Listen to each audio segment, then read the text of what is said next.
இந்திய குடியரசுத் தலைவர் திரௌபதி முர்மு சபரிமலைக்கு இருமுடி கட்டி வந்து 18 படியேறி சென்று ஐயனை தரிசித்தார்.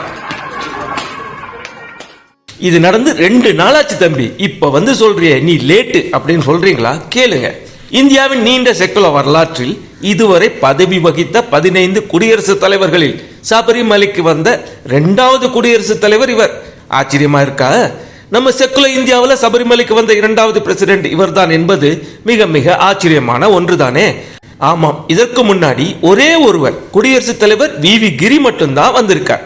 ஆனா பாருங்க, இந்த பழங்குடியினத்தை சேர்ந்த இந்தியாவின் முதல் பெண் ஜனாதிபதியின் இந்த வருகையை விட அதை சுற்றி பல சர்ச்சைகளை உருவாக்குவதில் தான் பலருக்கு ஆர்வம்.